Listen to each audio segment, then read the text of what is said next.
This podcast is sponsored by PAX. Whether on water, on land or in the air, PAX bags are both versatile and flexible backpacks that are perfectly suitable for your requirements in the most demanding of environments.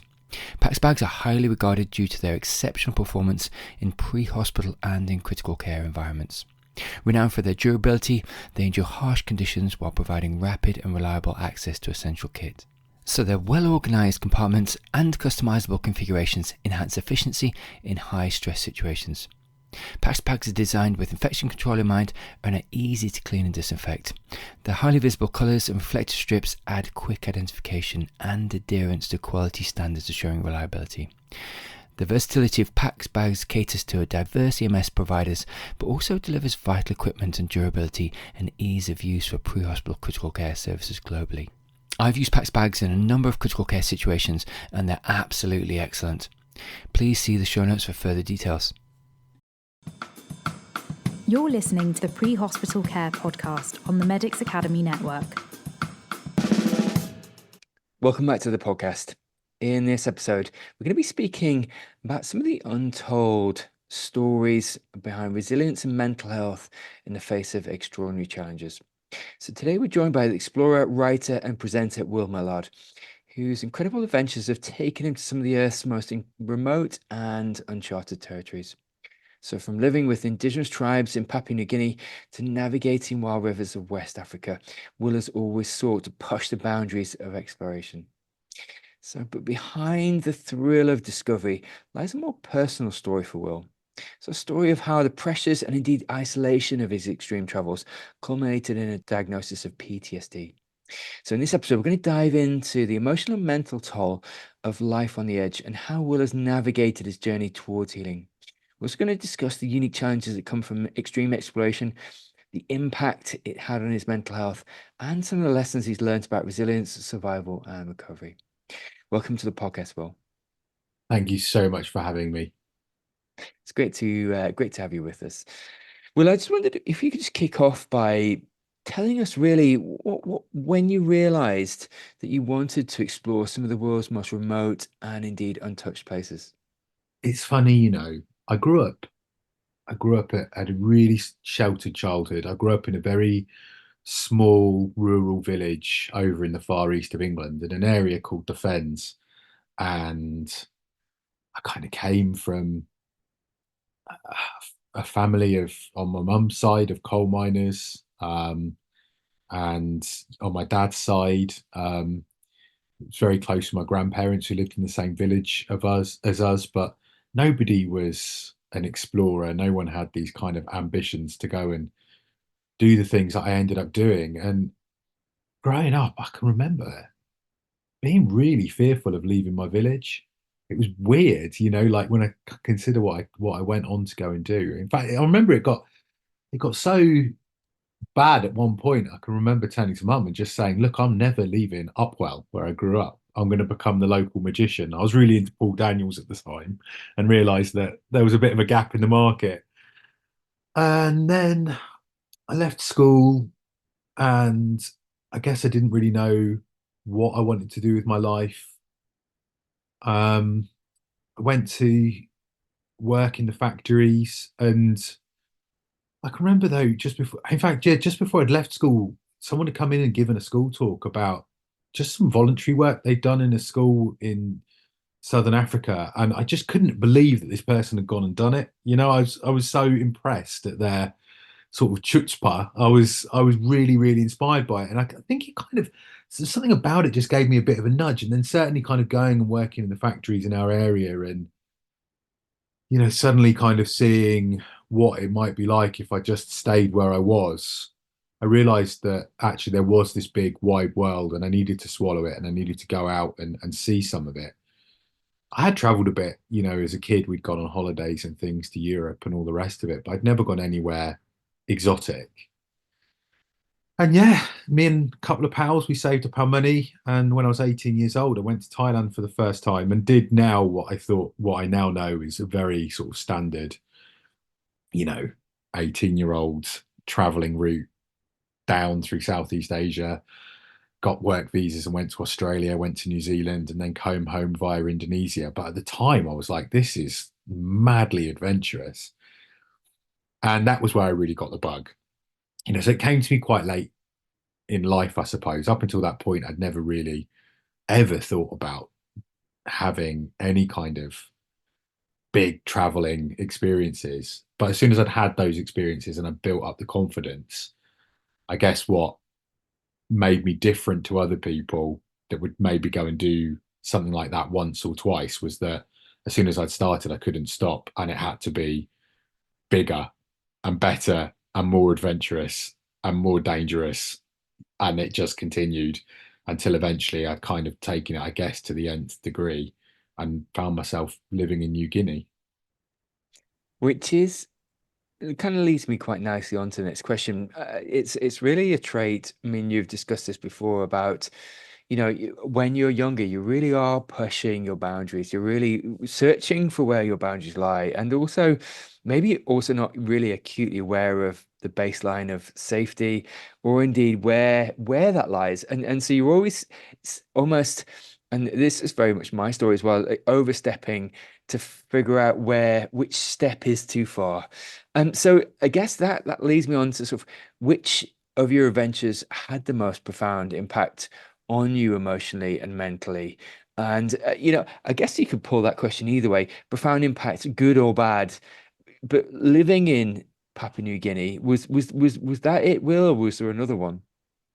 Oh, I mean, I completely agree with what you've just said, by the way. I think it's so true. And, I've got friends who have gone into the military and other friends who have played sport at a really high level, and you often hear when it comes to kind of big risk-taking behaviors, this kind of adage, oh, you know what you're kind of getting yourself into when you're, yeah, almost like you've made that kind of pact in your head. And now, as a man in his 40s, looking back at the young lad who was sort of in his early 20s when I started probably doing the stuff that was getting towards properly dangerous, I definitely was one of those people that would be like, oh, well, I know the risks. I know, I'm prepared to take the chance of paying the ultimate price to pursue my goal and my ambition. And I look back now, and that's why I do think that sometimes young people, and I think young men in particular, need saving from themselves, because when they say these things, they don't really know what they're saying. It's like you don't know what it's like to die horribly in the wilderness. And yes, I mean, I guess getting back to the second part of your question, there did come a point where I was confronted with that and what that price looked like, and the kind of stark reality. I kind of had it drip fed to me through 2006 when I moved to Papua, and I started teaching there. And that was when I started developing a lot of my ideas as well. I became very, very interested in researching into tribal trade routes in the interior, and that became everything to me. And all of my holidays from the school, I was going into the interior of Papua. I was making contacts, I was learning the languages, I was collecting as much research as I could about these routes. There is this grand network of intertribal trade routes that stretch like this chain reaction through some of the most formidable natural obstacles you can possibly imagine, that join all of these incredible, disparate, remote tribal groups together in this chain of intertribal trade that stretches back thousands of years, for as long as people have been in New Guinea, probably the longest foot only trade route in human history, yet it's basically never been recorded. There's an oral history of it, but it's never been formally recorded on maps. And I felt like the people of New Guinea, where I was Indonesian Papua, so it's the western half of the island, um, which is more undeveloped, I think it's fair to say, than Papua New Guinea. And I felt like these people, they've never had their sort of moment. Whenever anyone talks about Papua New Guinea, West Papua New Guinea, everyone always thinks about cannibalism and savagery and all of these kind of like denigrating these people, making them seem a lot more primitive than they actually are, when in fact they've managed this highly sophisticated trade route throughout their history.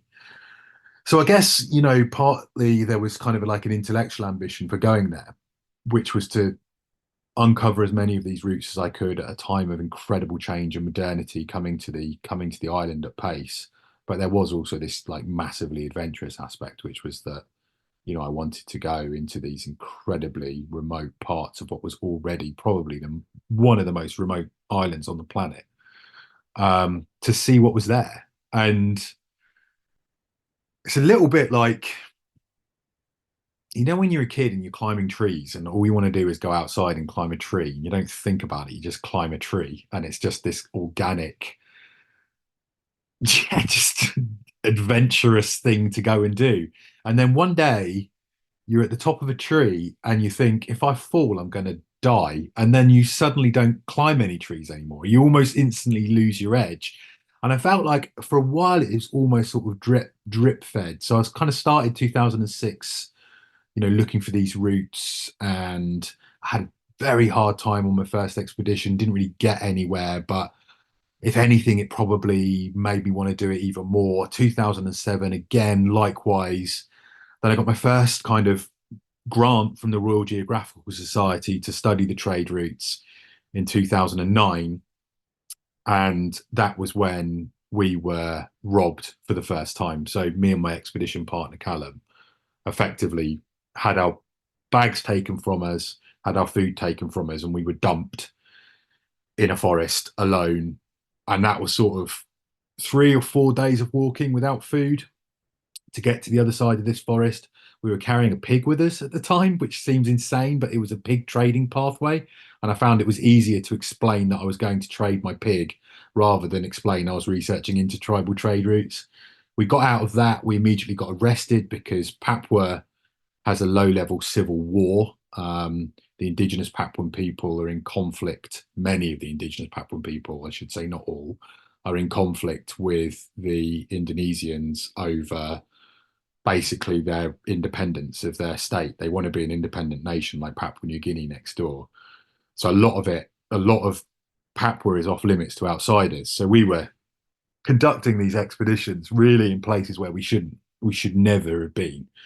Um, so that was a complication on top of the fact that they were very, very remote places to go anyway. So yeah, we got out of this forest. We were obviously very hungry. I wouldn't say we were starving. We had to go to a town because we needed to get food. And when we got there, obviously we were caught by the military police where we shouldn't have been, arrested and ejected from the state. We kept going. And even after that, that probably, that was almost like the warning shot. We got arrested again in the far west of the province on the same expedition for the same thing. But we still kept going. And that was when I had my sort of big breakthrough and found a family who was still trading on foot in the middle of the jungle. They were trading medicinal salt that they'd gathered from these salt wells. And that was when I knew that I was onto something. And this really was almost like the last chance to kind of make these recordings. And the film that I made of that moment meant that I was unable to launch a much bigger expedition, which came along in 2012, with much more sponsorship, much more backing, a much bigger ambition. And basically the plan was to go to the middle of Papua and to trace this intertribal trade route that I was sure existed, going from the center of Papua, essentially the center of the island of New Guinea, all the way out north to the coast. And I'd identified these rivers, this network of rivers that I thought that the people had used, that joined effectively the major highland clans, the Dani, the Yani, the Yali, with a clan on the Mambramo, which is basically like Papua's Amazon. But there was this big gap in between, like a huge gap off the map, literally off the map. Like I got my map downstairs and it says data incomplete. There was just a big white void in the middle of the map. And I went there, me and Callum again. We were working just me and him together, 45 kilos of gear each on our backs. And for a couple of weeks, we walked, we came out of the crown of mountains, we descended down into the beginning of the lowland forest. And it was there in a forest clearing that we met these incredible people living in a village called Warra next to a river. And they said no one's ever traded north of our position. in the direction we were headed. And if you go into that forest, you will die. And I was like, well, that's not good. Obviously, you've got to trust Indigenous knowledge. But then on the other hand, in the years before, in 2009, I've been told the exact same thing in the far west of West Papua, and then had gone into the forest and then met that family that were trading in salt, which had been this amazing breakthrough and had sort of really launched everything. So effectively, the plan was to go forward a little bit. We had pack rafts with us, inflate the pack rafts, go down this little river, see what was down there, and then if it didn't work, come back up, if it really was as they said. And in hindsight, that was a mistake, a massive mistake. So we inflated the pack rafts and we started heading down this river. And at first, it was fairly easy going. It wasn't particularly difficult. I can remember we were wading. All of our kit was in the pack rafts. And then it went into this gully, real steep-sided jungle gully. And we're talking, primary rainforest, very, very thick, very, very dense. And we went into the walls of this gully. And not long after that, there was really heavy rain. And basically the river became, in sections almost ungraded whitewater, and we were stuck. Couldn't go back up. Obviously, the force of water is pushing you down through the gully. So we had no choice but to continue. And that week, it was just capsize on capsize. We had to tie ourselves to our rafts. We couldn't use the rafts conventionally with our oars because the water was so bad. Pack rafts are quite hard to steer. You're not supposed to use them in those conditions. At one point we flipped over a waterfall. Callum nearly drowned. He got stuck underneath a rock, pinned by the force of water. Incredibly managed to get himself out of that situation. The rafts were getting damaged and our satellite phone stopped working. But nonetheless, eventually we got to the bottom of the river a week later. And I can remember seeing this small gap between the walls of this gully opening up into this much, much bigger river. And I knew what that river was because I'd seen it on the maps, and it hooked round east along the province before coming up north into the Mambramo. At this point, obviously, I know that there's nobody living down there. The expedition relied on resupply. We needed to meet other people to be able to get food ourselves. We buy food off villagers. There is a cash economy in Papua. It's not as is often painted on television. They're not like glass beads and knocking rocks together. Like, cash is king. Trust me on that one. But there was no one. There was no one around. But we had to keep going because obviously, we've come out the bottom of this gully at this point. So we thought, okay, well, look, this is probably going to be a lowland river. We haven't got much food left. The satellite phone isn't working. We've lost the ability to communicate with anyone outside. We're doing this. We're definitely in a province that we're not supposed to be in, by the way, in terms of, where you're allowed to go in Papua as an outsider. But we jumped into our pack rafts and we paddled out through that gap onto that big river. Midway through the morning, I can just remember hearing this rumbling on the horizon. I started shouting to Callum, like, hard right, get to the banks. And we got to the bank just in front of this enormous set of cataracts. They had car-sized boulders in the middle of the river, piling water over the top of them. And, that was the moment where I knew we were properly trapped. Couldn't carry on, couldn't go down the river. There was no way we were ever going to make it to the Mambramo. It could have taken weeks as it was. North of us, if we stuck to the land and crossed over the river, there was an enormous junglified ridge in front of us. Obviously, if we took that on, we would have to get to the Mambramo, otherwise we would die of starvation. Or obviously the other option was a retreat, but you can't retreat back up whitewater. Nonetheless, we decided of all the options available to us, that was the one that was probably the most likely for us to survive. So we've got our GPS. We've got the coordinates for that village in the clearing, Warra village, and we set our GPS on a straight line from where we were stood to the village and attempted to cut our way through the jungle to the village. And yeah, I mean, without going into huge amounts of detail as to what happened and unfolded over the next couple of weeks in that forest, we almost starved to death. It was the most physically demanding thing I've ever done in my life. Like, the scars on my hands are still there from cutting through this forest day after day after day, this impenetrable wall of green. We were on absolute starvation rations by that point. All of our body fat disappeared to the point that our body started consuming our muscle. There were snakes everywhere in that forest. One of the things that we decided we needed to do, the lines of least resistance were along rodent runs.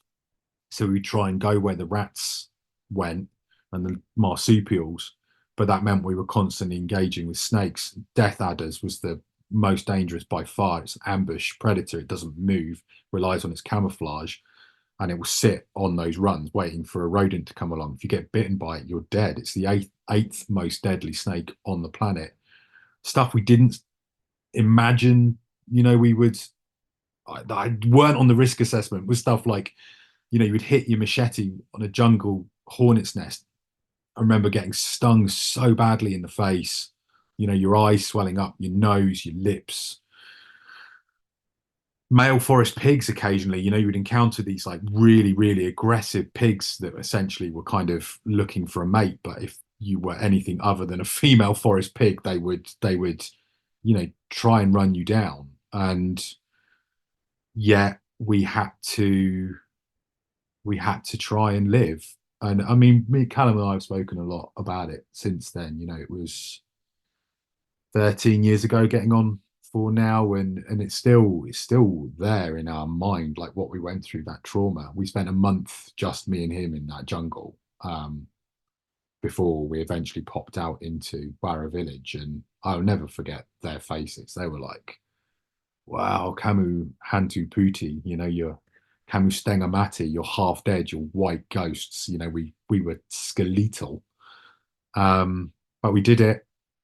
And then we got out the jungle and we got onto a road. We hitched a ride in the back of a truck, and then the rest is a blur, in terms of the recovery was just in and out of this kind of just dream state, really, completely ruined our bodies. Yeah, so that was the moment, really, where I wouldn't say it all started in terms of kind of probably the problems that I would have in later life in terms of the trauma. There'd been other things that had happened that had um, started to chip away, I guess, at my confidence or arrogance,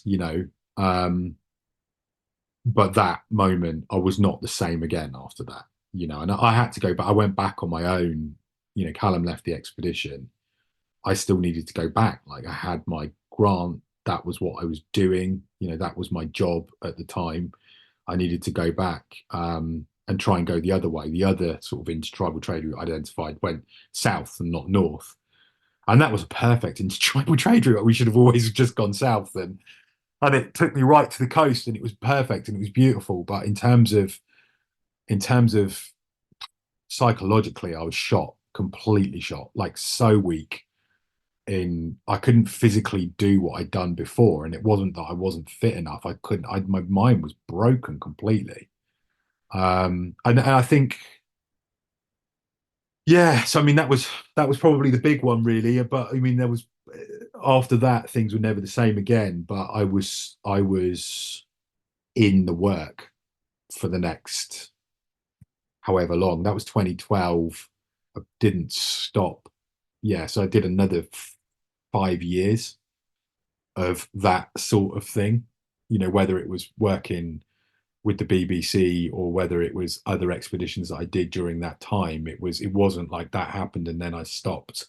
I had to keep going because it was all I knew at the time. And I loved it as well. Of course I did. But definitely damaged myself in that period. I mean, that's profound. Well, I mean, even as you were saying that, I was kind of there with you, just bushwhacking through primary triple canopy rainforest, and only because I've got frames of reference. I've done, I've been to Costa Rica a lot, and indeed Central America in various guises, and Honduras, and led various, or indeed been part of various expeditions in primary rainforest, and actually completely know what you mean about just how slow it is to move through undulating territory Yeah. when the canopy is in your face. There is no formal path. There is no formal route through. And actually, it's not even just the undergrowth or the forest and fauna. It's the conditions. So it's the humidity.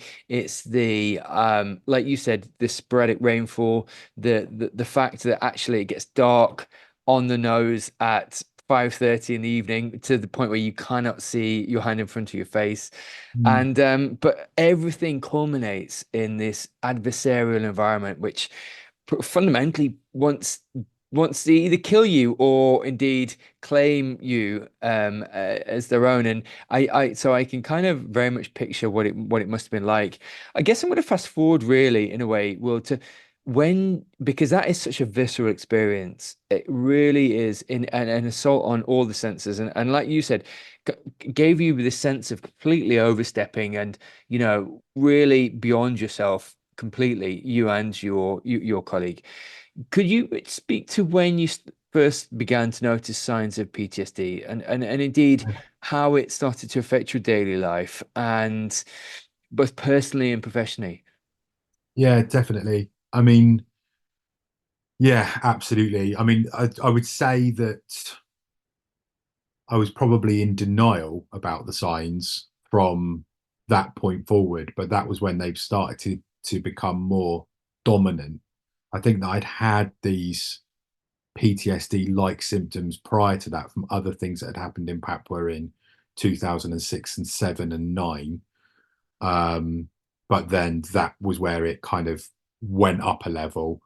But as I said, I didn't stop. 2013, I was in West Africa on a solo mission this time, soloing the border of Sierra Leone and Liberia for a Radio 4 series I was recording. Um, and I got cerebral malaria on my own in the forest, and that was another survival epic. Then 2014, the BBC commissioned Hunters of the South Seas, which was an incredible opportunity for me. I was done by that point, I should say. I actually went to my mate who was I'd worked for his production company, and I went to see him to tell him I was leaving television, leaving expeditions, and going to do something else with my life because I couldn't carry on. I knew that much even in 2014, and he sort of he sort of said, you know, no, you're not. You're not going to believe what's happened. This prime time BBC series, and that was an amazing, amazing experience. But some of the stuff we did on that was really dangerous. Most of all, the second episode, I made the first recording um, on a sperm whale hunt in an indigenous boat, a little wooden boat, where the lamafar, the harpooner, physically leaps off the boat and harpoons this 25-ton, 12-meter long animal, obviously deeply hard to see, charismatic animal in our culture, and you have to try and kill it with just effectively the tools on your boat, knives, harpoons, and you're being dragged around. And on that particular hunt, other boats have been smashed to bits by these whales. Loads of people had died in the culture in the past, and I was there on my own filming this, just like locked in. My mates had all got on a different boat and we're just filming the wides, but I had to sit in there and do it. And then my year with the tribe got commissions 2016-17 off the back of the success of Hunters. And um, another amazing opportunity to go and live with the Korowai people back in Papua, in the swamplands of southern Papua, for that year. And that culminated in you can see it on television. It's still on iPlayer now. Spoiler alert, but basically, like, myself and my crew get robbed at the end of it, bow and arrow point. Incredibly aggressive, dangerous situation we were in. But that thing we captured there and put on the in the program only really scratched the surface of some of the things that happened behind the scenes during that period. Um, and I don't want to give people the wrong impression talking about these moments in my life. Like I, I, it sounds crazy, but I don't regret any of it. Like I feel unbelievably lucky to have had the opportunities I've had, incredibly privileged to have had those opportunities. And, I loved predominantly, I loved my time working with those people, and I adore the jungle in a way that, it speaks to me in a way that almost no other environment I've ever been in does. But over those years of intensively immersing myself in those places and environments, there were bad times. And unfortunately, because I was doing a lot of it, there were quite a lot of bad times, and I was quite unlucky as well. So yeah, I mean, without kind of going into too much detail, and too much more detail, there were other robberies, there were serious sexual assaults, members of my team died. Um, there were some horrible incidences of child abuse. Working in Sierra Leone, you are working with people who have in their mind, it's almost like the Sierra Leone civil war had only just finished the day before, especially in Liberia as well. People who have had their limbs chopped off in that war, people whose partners had been raped as part of that war, and indeed people who were having now to work and live in the same villages as perpetrators of that violence, albeit a lot of them had done it under duress, under drugs, with child soldiers. But being in that environment where you're capturing those people's stories and you're just like almost overloading yourself on traumatic memories, plus the traumas you've experienced yourself, it starts to take a toll. And I would say that it kind of got to almost like tsunami scale for me when I came back from my year with the tribe and that robbery at Bow and Arrow Point, and other incidents that happened during that period that, as I say, weren't in the program but happened behind the scenes. And I started getting really bad flashbacks, you know, and it's weird because I feel like in adventure, in expeditions, certainly in television adventure, you're supposed to be seen to cope. And I always did on television. If you watch my programs, you see this person who seems incredibly calm and adept at coping in these quite difficult situations, like able to do my job, able to film, able to present. And I was very calm, but that is a hallmark of PTSD. You are so hardwired for things to go wrong that when they do, you're actually able to cope fine because you were expecting it. What becomes hard is when you're then away from those situations and away from the danger, you can't cope in normal life. So yeah, I would be walking around my local Tesco's. I can vividly remember like literally going to pick out some cucumbers and the cucumbers just turning into snakes, or like having a walk in my local forest, something that I love doing, just walking in my local woodland here in Wales, and like just like a leaf flicking the back of my calf, and I'm me assuming it was a snake, waking up in the middle of the night, like sweating, sat up in my bed, like I'm in the river again. Like I could feel like the water. Like there was one point on that descent in 2012 where I was out of my raft and I was trying to like hold on to the side of the gorge, these sort of like slab rocks, because me and Callum were being sucked into this cataract where I knew if we went into it, we'd be killed. And I had a real sort of vivid memory of like holding on to the slab wall, and I could feel my nails flexing, like as they're scraping along the wall. And that was something I could feel, like I could almost feel like my nails flexing at times. Like it was really weird. Then just becoming like irrationally irritable about really just run-of-the-mill things, it's just stuff that really shouldn't bother you. Just everyday inconveniences became like massive big deals in my head. Um, I'd got married in between shoots on my year with the tribe, and our plan was to start a family. And I can just clearly remember thinking, I can't be a parent and be like this. And I should say as well, like when I finished my year with the tribe, a lot of us were affected by that time. And I remember we did get good support from the creative director of the company. Will Anderson is his name from Keo, and he rang and paid for my first session with a trauma psychologist to force me to go. And that was such a kindness from him.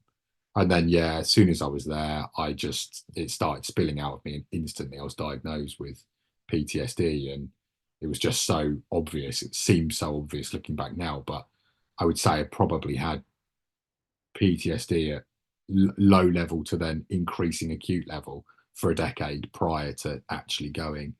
It started in 2006. I got diagnosed in 2017. So, not ideal, not ideal at all, and yeah, so I mean that was sorry, a very long-winded answer, but that was sort of it in a nutshell, really. It was there were low-level symptoms behind the scenes over the course of that 10, 11-year period, and then it just got to a point where it was uncontrollable. I wasn't sleeping, really struggling day to day with just very basic things. And then just, yeah, the traumatic flashbacks just were a constant. Either happening or there was the fear of it happening. I remember one where I was behind the wheel, and I think that was probably one where I was like, yeah, now that's enough. Like I was driving along, and there was just some sandbags by the side of the road, and they just suddenly looked like bodies, like an instant flashback to something I'd seen before. They just looked like corpses, and it was really, really unnerving. When you're losing control of your ability to process things that are happening in the everyday, that I was just like, no, this can't continue, cannot continue like this. And to your point, Will, you're crashing through these extremely intense emotive situations where, like you said, there's no real sense of control because there's lived experience from people around you and yourself, whereby there's acute loss, there's tragedy and travesty occurring to other people around you and indeed to yourself. The malaria, the sense of the overwhelming sense of death and destruction in various guises actually, and to your point, the culmination of that, and you articulate it really well, this hypersensitivity, this re-experiencing, and this almost this hyper vigilance that actually manifests at night, in the day.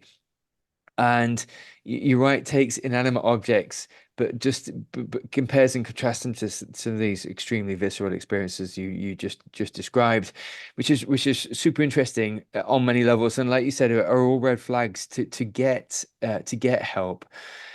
So you started going to counseling. Could I get you to speak to just the ways in which you found you could start to manage your symptoms? So was counseling was one of these ways you could manage the psychological challenges that arose from your experiences. Was sort of almost the spoken word and confiding in people like your wife another one, or was the how did you start to process both either inside the therapy room or outside the therapy room some of these visceral experiences? Yeah, no, brilliant question. I would say it was sort of, multifaceted in terms of the pathways towards recovery, and I don't think, you know, I don't think you ever fully recover. You're not going to then take those memories away and then wake up one day and be like, and now I'm fine. And accepting that though is a really important part of your kind of long-term management, is being able to understand you're going to have days that are harder than others. And, you know, um, but yeah, no, to directly answer the question. So Yeah, I mean, the first thing, went to see the GP. He gave me sleep medication, short term, which did help me sleep, but I didn't like the feeling of being knocked out, to be honest. I went on antidepressants. I've got no problem admitting that, and they helped, but they're not happy pills, so to speak. They're not going to make you suddenly be fine again. What I found, my experience was that they gave me, I guess, perspective on my own feelings and those thoughts. So it just gave me a little bit of distance between just having these visceral emotional feelings and then being able to almost take a step back and be like, oh, you're feeling like that now. Um, Maybe we can process this in a different way other than the cucumbers turning into snakes. And then in the counseling room, um, the thing that we did CBT and spoken word therapy, but the thing that really worked well for me was, I'm going to get this wrong, so let's get the acronym the wrong way around. It's either EDMR or EMDR. I think it's EMDR. So it's basically almost like a rapid eye movement exercise, whereby it's a kind of almost feels like a bit of a form of hypnosis, but basically you you focus intently on, in my case, it was like the therapist's finger, and then she was helping me to kind of unlock the memories. And what she explained to me was that when you're in trauma, you will only be able to remember the most traumatic aspect of that traumatic memory. What we need to do is get you to unlock the whole memory. So you need to know how you got into that situation. You need to understand the trauma, which is the thing you replay. But then crucially and critically, you need to then know how you got out of that situation. And having a complete story, even when there were kind of terrible endings, did allow me to kind of take control of that memory. So that was really, really helpful. Once I kind of got away from the kind of more acute symptoms, I was then able to kind of take hand of my own kind of recovery journey, I suppose. And the things that helped me enormously was fishing. I'm a fisherman. I've spent my whole life around water, and getting back to that blue space, that arena was enormously helpful. Fishing is a therapeutic activity, but it's also, I realize now, deeply mindful. It forces you to focus on one thing, one point, whether it's a float bobbing down a stream, your rod tip, or a fly on the water surface. You are intently focused on that one thing. And since then I've done a lot of research into it, and it's not just fishing. Water is an amazing distractive tool anyway, wild water, because you're focused on something that's moving. It's a gently changing natural environment, which is distracting for the brain.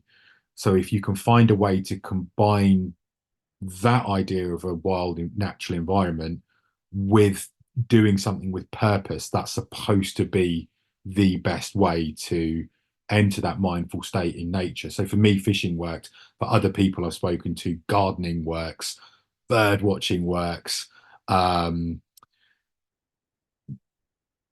Even just walking with purpose, so some people will go out and be like, I'm going to climb that mountain, or I'm going to have a little bit of a pilgrimage to this place that means something to me. Just that kind of idea of being in a natural environment where there's a little bit of low level movement, low level distraction going on, but having a focused mind. I'm here to do this today, just gives you that mental break. And as soon as you realize that you can go to a place which will take you away from just cycling through the traumas over and over again, the sense of relief is awesome, because suddenly you realize that you don't have to be in that traumatic state all of the time. And even if it's just a 10-minute escape, it feels so good, because you know that you can take control just for that small period of time.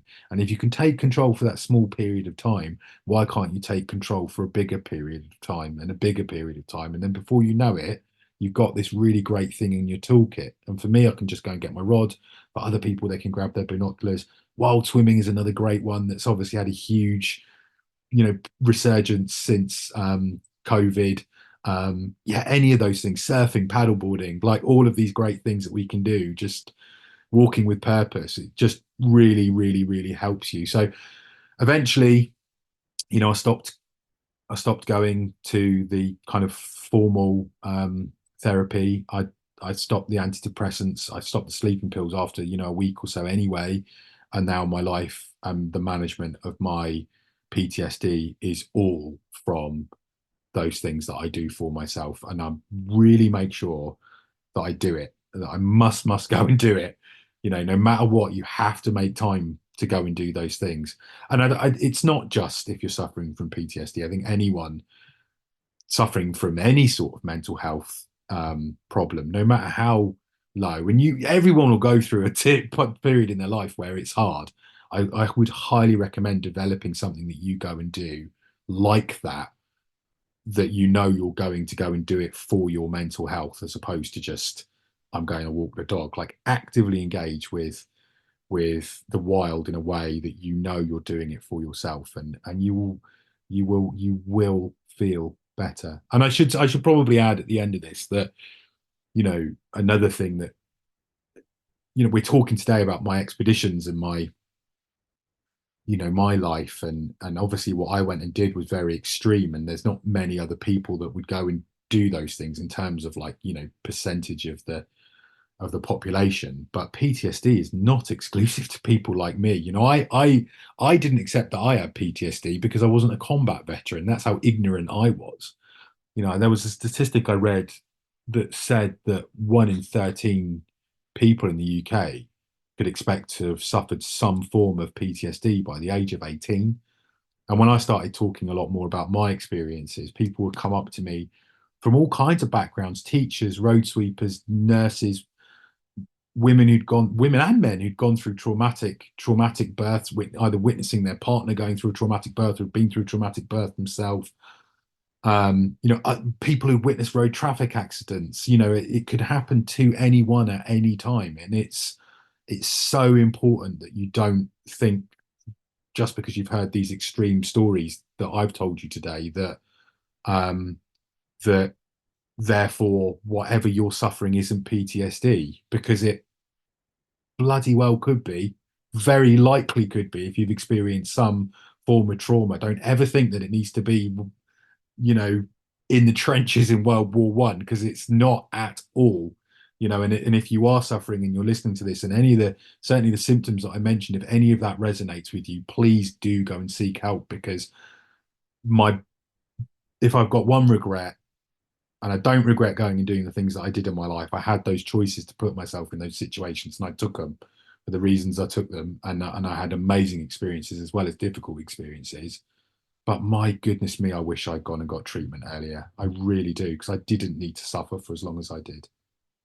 No, listen, that's powerful. Well, and that was going to be my last question actually, but I think you've answered it really, which is the self-reflection is you didn't need to suffer for as long as you did, and actually, you're right, you could have, but it's really helpful for other people to hear that, because, like you said, there's vicarious trauma and indeed PTSD from lots of things, really. Surgical procedures that don't go so well, Yeah.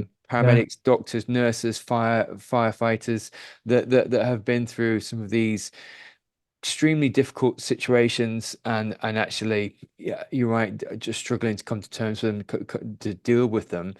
And you're right, so it can come in many Almost think guises. as well, sorry to interrupt, but I think as well, like, if you've got some sort of professional thing, for want of a better way of putting it, it's almost like, I think some people find that almost worse. Like, if you are a teacher, or you're a medical practitioner, or if you're someone like me, you're almost like, well, I've been trained to not react to this. And it's like, so I should be able to cope. And it's like, what are you talking about? Yeah, You're a human being. yeah, Humans aren't supposed to see this stuff. yeah. They're not supposed to experience it. If you've experienced it, it doesn't matter what training you've had, it's going to affect you, and it could ruin your life, you know? Yeah, no, no, listen, I completely agree. I completely agree. And as you were saying, there's this adage of feeling free to cope, feel free to cope, feel free to crack on. That doesn't help because because like you said, it manifests in different ways, and it'll just come out in a different way that isn't necessarily abundantly apparent at that time. And but it will come out, but be it sleeping, be it in other ways down at Tesco's or otherwise, it will I can come remember out. going to like Greg's, to get a Yeah. steak bake, and they didn't have steak bakes, and I was like furious, like Yeah. can't believe me raging about the not having. It's like, dude, you were living off insects 2 weeks ago. Like, what's wrong with you? Like, you don't need a Greg's steak bake, and you're like, it's not about the steak bakes, is it, Will? It's not because Greg's hasn't got any steak bakes, And I think in that way as well, like I am grateful that it's happened to me because I think it's given me. Am I grateful? I'm probably not. Maybe that's going too far to say I'm grateful that it's happened to me, but I can see the upside of it, which is that it's given me an awful lot more empathy and patience with other people, especially when, I see people kicking off over things that they really shouldn't be kicking off about. It's like, don't just be like, oh, well, that guy's an asshole. It's like you don't know what's happened to that person in their life story. They could be really suffering, and you don't. A little bit of empathy, a little bit of sympathy, a little bit of the sort of metaphorical or indeed physical hand on the shoulder and be like, are you all right? You don't know. You could save that person's life in that moment. And when you have been through those situations, I think that it does make you more empathetic, to other people. And certainly when you talk about it as we're doing today, I'd like, wow, it does make you more approachable. Like, I can't tell you how many people have been in touch since I started talking about it, just to almost want to share their experience because they feel like they're speaking to somebody who will understand and not just judge them as someone who's like lost their mind, basically, because that's what it feels like. You lost, exactly as you said, like you feel like you've lost control, like you are out of control. You're not able to control the scenes in your life anymore, so yeah, you're totally right. No, listen, it's powerful. Just your testimony is powerful, Will. Listen, thank you for your time, Will. It's really important just to get this narrative down, I think, and actually, I think it's going to help a lot of clinicians actually and non-clinicians just to hear your reflections, Will, over time, because I think that there is. I can certainly identify with some of the things you're saying, and actually, it's through sharing stories with each other that we can start to unpick our own lives. So I think your personal testimony is powerful, and it really helps me, and I'm sure it will help other people along the way as well. I think what we'll do, Will, is we'll put in the show notes, we'll put links to both the BBC documentaries and indeed the fantastic the fantastic films you've been involved with, but also what we'll put in is some of your fantastic articles and blog posts as well, because there's this real element of self-reflection in those that is really beneficial for people to read as well. So we'll put those in as well. Thank you so much. I really appreciate it, and it's been really great talking to you and sharing this with you. And it's wonderful that we've got this platform as well. I think that you know the more people that talk about these things, the more accessible it feels, the more comfortable people feel sharing their problems and challenges in their lives, no matter what it is.